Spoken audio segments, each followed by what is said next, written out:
fou. Si vous aimez la musique d'Indochine, alors vous êtes servi, ça fait un moment qu'on le sait. Le groupe fête ses 40 ans de carrière, évidemment en musique, avec un double album qui vient de sortir, les Single Collection pour être précis, de la deuxième partie de 2001 à 2020. On a beaucoup entendu le titre Nos célébrations cet été sur Radio Lac, sur One FM également. Et qui est avec nous, Solène ?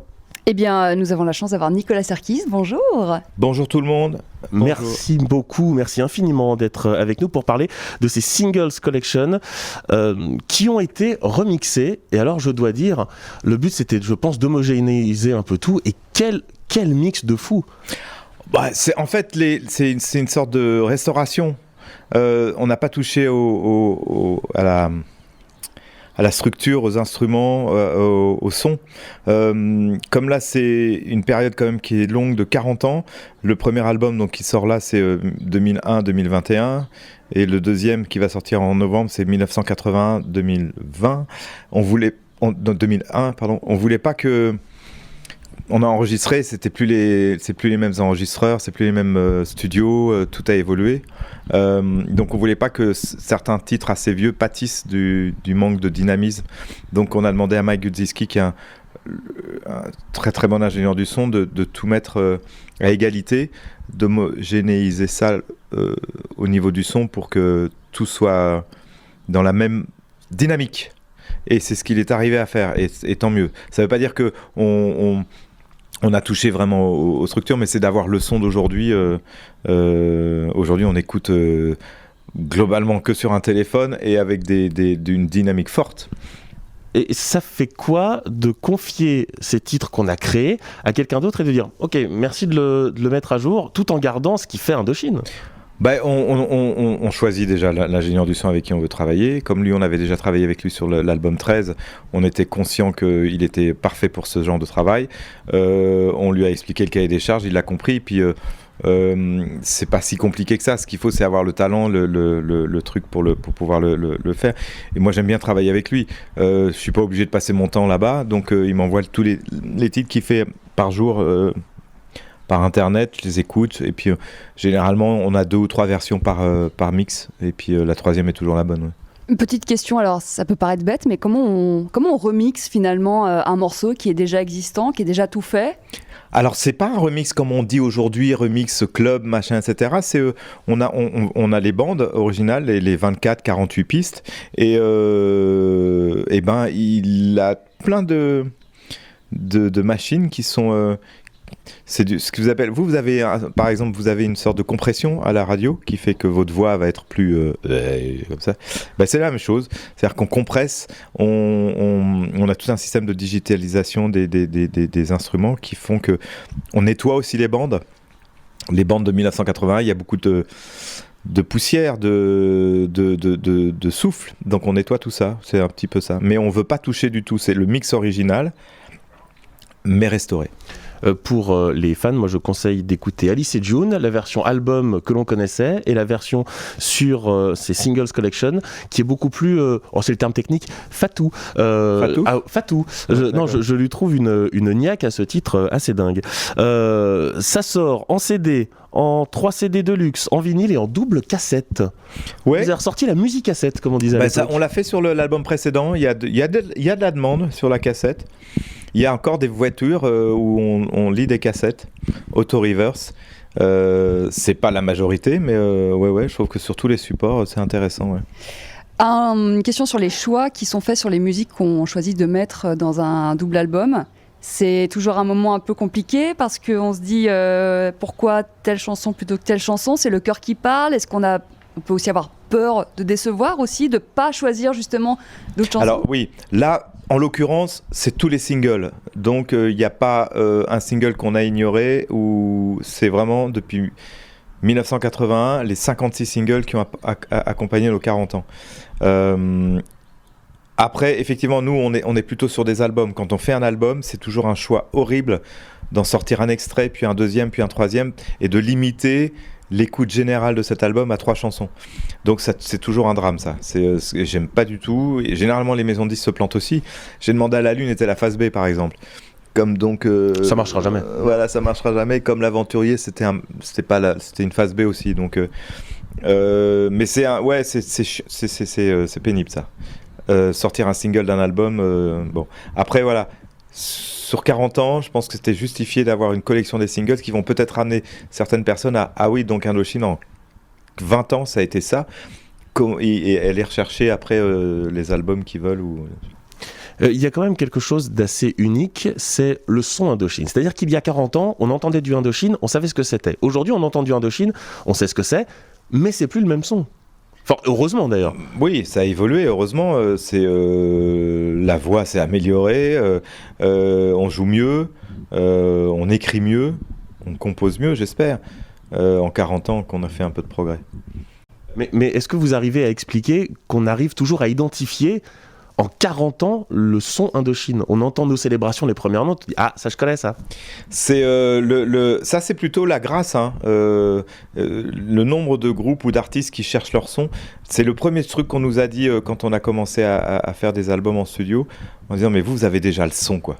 Puis après vous avez déjà le public. Puis, donc, mais on ne l'a pas travaillé, c'était inné et c'est ça qui est magique. Sur votre voix, justement, l'évolution d'une voix d'un chanteur, est-ce qu'aujourd'hui, vous dites « je peux me permettre certaines choses que je ne peux pas me permettre avant » ou l'inverse? Comment on évolue avec ça? C'est simple, hein. Au début, moi, je ne savais absolument pas chanter. Mon école, c'était Patti Smith et Bowie, mais je ne savais pas qu'ils avaient travaillé la musique. Après, j'ai vu le chanteur d'éclat, j'ai dit « je veux faire comme ça ». C'était hurler dans le micro. Que ça soit juste, faux, ce n'était pas le problème. C'était l'esprit du punk. Après, je me suis dit, ouais, ça commence à être limité, donc j'ai beaucoup travaillé, et ça se travaille toujours la voix. Ça se travaille tous les jours, c'est un muscle, et puis après, il y a travailler sa justesse, travailler ses tessitures, donc après, il y a des gens qui ont des voix extraordinaires dans le rock, comme le chanteur de Queen ou Muse même, ces voix un petit peu aiguës qui ont des richesses. Nous, on est plutôt dans un autre registre, mais ça se travaille bien. Alors, je peux me permettre aujourd'hui de faire des voix de tête, faire plein de choses. Et après, c'est vrai que le temps est compté, hein, parce que physiologiquement, la voix va baisser. On gagne dans les graves, mais on perd dans les aigus, comme on dit.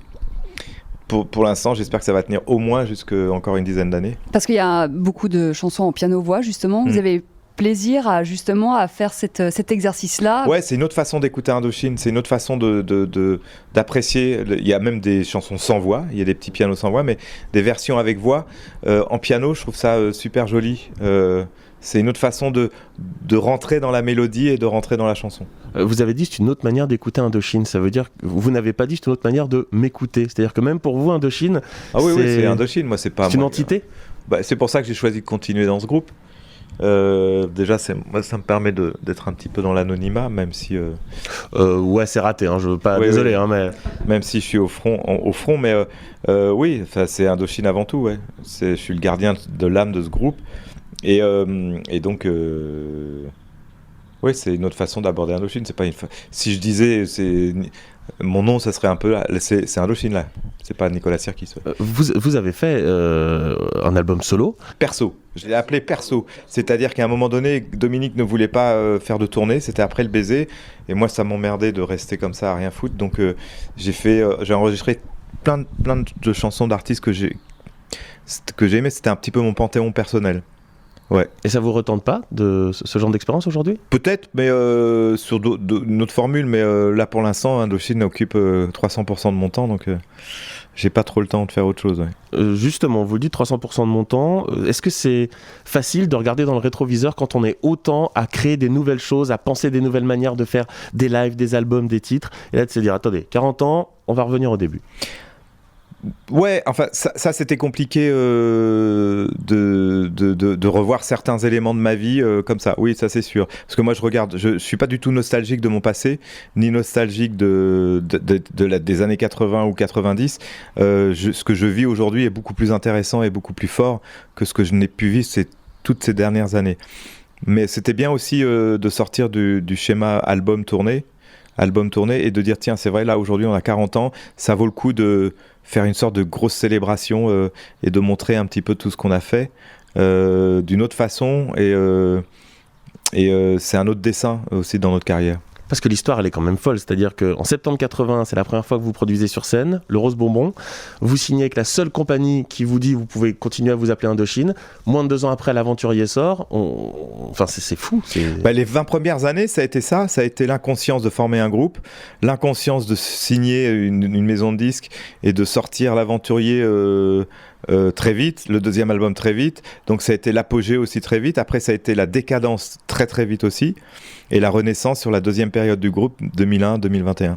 J'ai toujours voulu vous poser, ça fait quoi de savoir que l'Aventurier fait partie de la chanson qui est dans toutes les familles, qui sera là à tous les mariages? Ouais, mais comme j'ai demandé à la Lune, qui fait partie aussi de ça, c'est qu'on est rentré 3 nuits par semaine ou maintenant un été français, on a cette chance-là d'avoir des classiques, ouais. Et beaucoup. Donc on a une chance énorme. On s'attendait pas du tout à ça. Effectivement, que cette chanson soit aussi intemporelle. On s'y attendait pas, mais moi j'y ai toujours cru. Le fait de continuer le groupe malgré toutes les choses qui nous sont arrivées, j'ai toujours cru que nos morceaux allaient devenir intemporels, était aussi fort que le fait qu'à un moment on soit parti ou pas. Donc, c'est plutôt agréable, hein, c'est une chance énorme. Hein. Ça ne vous a jamais lassé, typiquement l'Aventurier, de la chanter dans tous les concerts? Elle est dans tous les karaokés, Solène le disait, dans tous les mariages. Alors déjà, moi je veux pas au mariage, je veux pas au karaoké, donc ça me sauve. Mais non. Alors venez ce soir, on vous emmène. Oui. Ça ne m'a jamais lassé, non. Sinon, je continuerais pas ce groupe. Hein. Ça m'a jamais lassé de faire Canary Bay ou des trucs comme ça. Après, on les fait d'une façon différente. Et puis chaque soir, c'est une façon différente de la jouer. Le public a une autre réception, etc. C'est un moment aussi du concert qui est explosif. C'est un moment de finalité grandiose. Enfin, il y a plein de trucs qui peuvent se passer, quoi. Mais il y a des concerts où on la fait pas. Quand on va faire des petits clubs comme ça, on n'est pas obligé de la faire non plus. On est obligé de rien, c'est ça qui est bien. Pour rester sur les concerts, donc 5 très gros concerts l'année prochaine uniquement en France. Comment on fait pour le public suisse? Pour le public suisse, on est malheureux de ne pas venir présenter ces concerts-là. C'est des gros concerts, c'est des concerts dans des stades. Le stade de Genève, malheureusement, n'était pas adéquat pour recevoir la production. Mais quand on a su ça, on a tout de suite mis en place et sera mis en place un système de cars, de package pour ceux qui veulent venir nous voir à Lyon ou ailleurs. On a le même problème avec Bruxelles, où Bruxelles, là, c'était un autre problème, c'était l'accueil du public qui n'était pas adéquat. Donc, on passe à Lyon, pour ceux qui sont en Suisse, qui n'est pas très loin. Alors bien sûr, train, voiture, c'est tout un épisode, hein, mais ça sera sans doute des concerts inoubliables et incroyables. Après, ça ne veut pas dire qu'on ne passera plus jamais en Suisse. Hein. On a des petites choses prévues quand même. Ça veut dire pas de paléo l'année prochaine? Il a jamais été question de faire le paléo l'année prochaine. En plus, comme on sera en centrale, on ne sera pas dans la même production. Non, on va présenter autre chose. Si on y arrive, déjà, on se focalise sur les stades, faire nos 5 stades, d'arriver à les faire comme je veux, comme je les ai pensés, que tout le monde qui ont pu venir nous voir vont trouver ça inoubliable. Et puis après, il y a une autre étape va s'ouvrir. Non seulement vous avez toujours cette politique de prix abordable, mais en plus, vous allez sur cette tournée réserver des places pour des gens bien précis. Alors c'était évident que, avec la période qu'on a traversée et qu'on traverse, nous on a été privilégiés comme beaucoup à rester confinés chez nous, surtout en France, alors que d'autres prenaient des risques en allant travailler tous les jours, que ce soit les pompiers, les gendarmes, les aides-soignants, les soignants, ceux qui donnaient à manger aux malades, etc.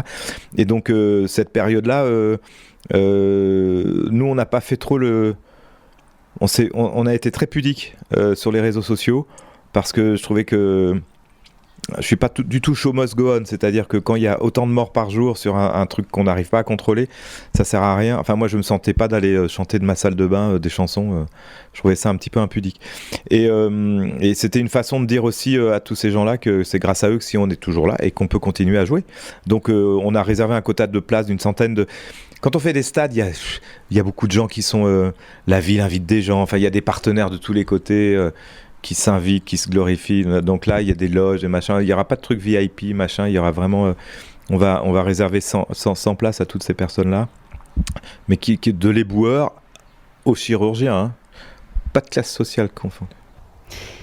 Vous avez un côté, vous dites toujours ce que vous pensez. Vous avez très peu de filtres d'une manière générale. Pas de langue de bois.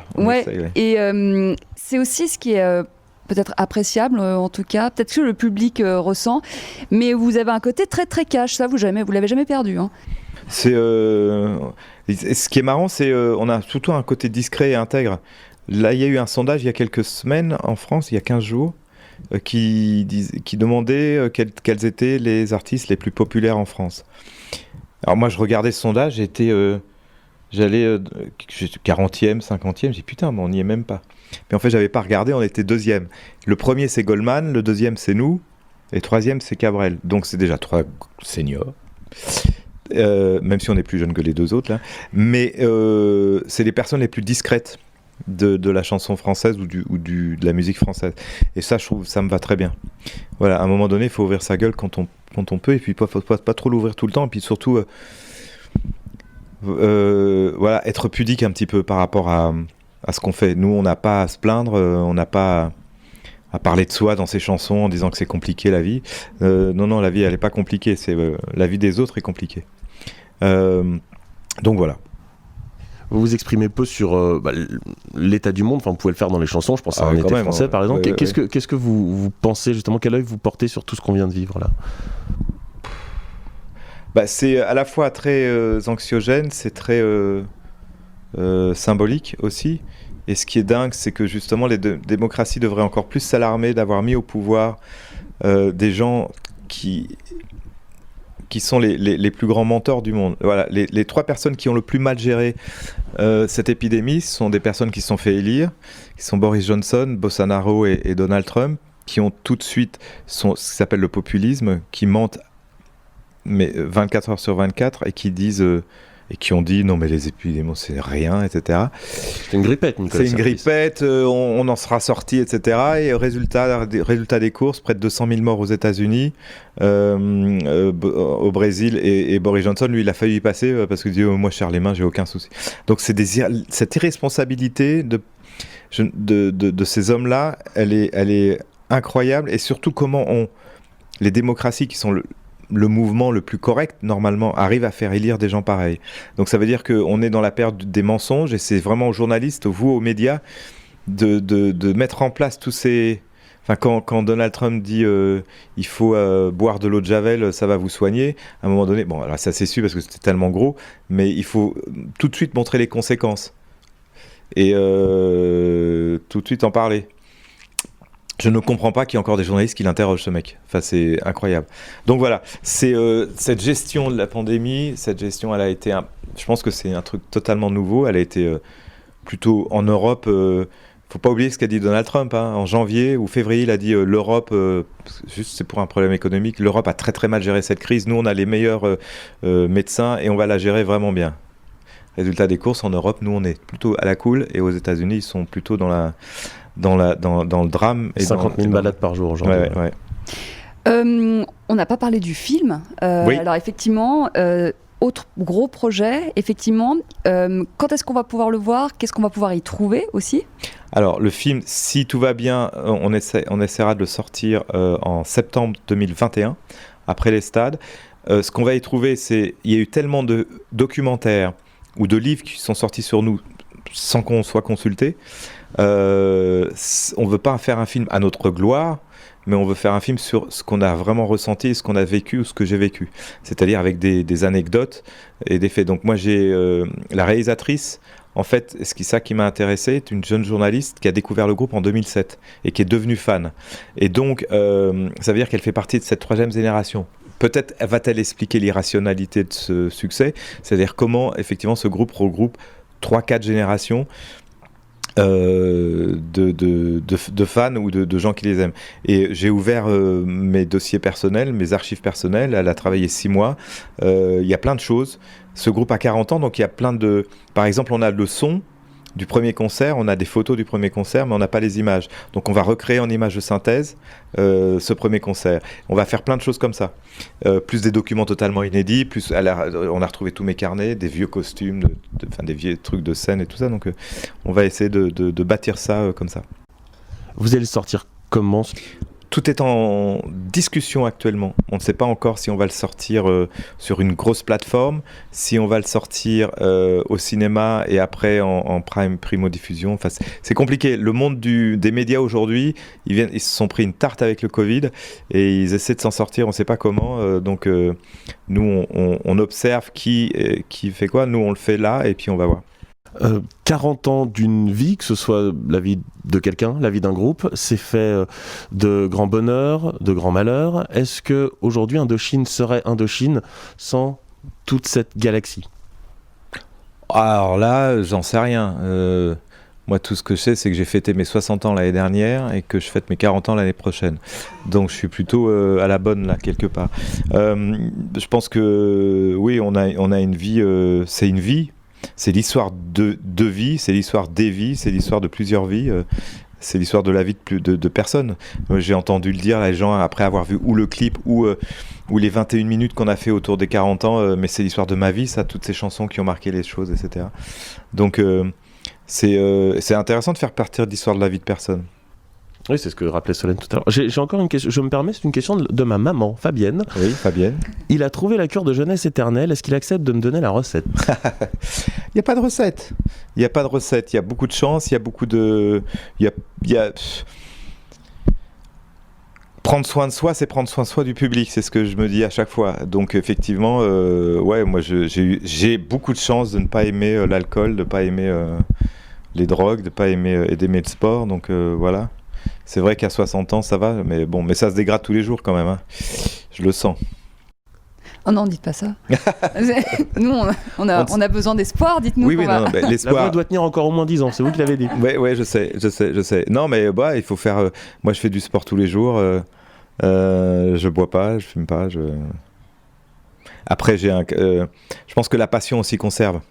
La passion conserve. Quand on aime ce qu'on fait, ça aussi mérite, ça nous donne des cellules. Puis alors, après, jouer devant 20 000 personnes ou 80 000, tout d'un coup, ça vaut tous les botox du monde. Hein. Ça paraît loin, mais est-ce qu'on se redit dans 10 ans ? Si on a fêté nos 40 ans, c'est qu'on n'est pas du tout sûr de fêter les 50. Si on arrive à nos 50 ans, on fera peut-être une petite fête. On verra. Un putain de stade. Peut-être, on verra. Est-ce que c'est simple de concilier ce que vous disiez, c'est-à-dire être devant 20 000, 30 000 personnes, et après de rentrer à la maison, de voir les enfants ? Vous avez dit dans le quotidien, j'aime bien la formule pendant le confinement, un œil sur la guitare, un sur la bagarre. Ouais, c'est-à-dire que moi je suis une rockstar ou une pop star ou une star entre 20h30 et 23h. Après je rentre chez moi et c'est plutôt mieux. Et de pouvoir gérer quand j'ai mes enfants... voilà, c'est eux qui font la loi, c'est pas moi. Hein. Même si je suis très à cheval sur l'éducation. Mais oui, donc ça remet les pendules à l'heure très vite. Et on revient sur le sol très très vite. Et puisqu'on a un petit peu de temps, je voudrais juste qu'on revienne sur cette tournée de stade. Ouais. Y a un dispositif qui va être mis en place pour que, malgré le fait qu'on soit dans un stade, ce soit quand même intime avec le public. J'ai besoin d'en savoir plus. Ben c'est simple. Un stade, au départ, c'est pour voir du foot, pour voir du rugby ou je sais pas quoi. Ça se passe tout au centre. Généralement, les concerts se passent à une extrémité du stade. Et donc, ça veut dire que forcément, à l'autre extrémité, il y a du public qui voit de très très loin. Ce sont des lieux immenses. Donc, cette fois-ci... Pour ces stades-là, pour célébrer nos 40 ans, on a décidé de jouer au milieu. Donc ça veut dire qu'il n'y aura aucune personne qui sera aussi loin que... Enfin, qui sera tout le monde sera à la même distance. À gauche, à droite, au sud, au nord. Et après, il y a, suivant le procédé qu'on veut mettre et qu'on est en train de travailler, effectivement, c'est des lieux immenses, donc ça veut dire des écrans. Et j'ai pas demandé à avoir l'écran le plus grand du monde, mais apparemment ça va être l'écran le plus grand du monde mis dans un stade parce que cette structure qu'on veut faire au milieu du stade prend cette forme-là. Ce que je voudrais, c'est que ça soit inoubliable. Et voilà, inoubliable à tous les niveaux, au niveau du prix, au niveau des sensations, de l'émotion, de l'accueil. Ouais, c'est important. C'est important, et puis c'est cool que ça soit un groupe francophone qui le fasse. Voilà. On parle toujours des groupes anglo-saxons qui arrivent, des machins. Ouais, ben là, si on essaye, nous, on va réussir, ça sera une petite fierté quand même. Nicolas Sirkis, merde pour les 40 ans à venir ? Alors, je ne dis pas merci. Voilà, pas l'autre mot en 5 lettres. Voilà, très bien. Mais moi, je vous dis merci d'avoir été sur Radio Lac. Ok, ben merci à vous. À très bientôt. Merci beaucoup.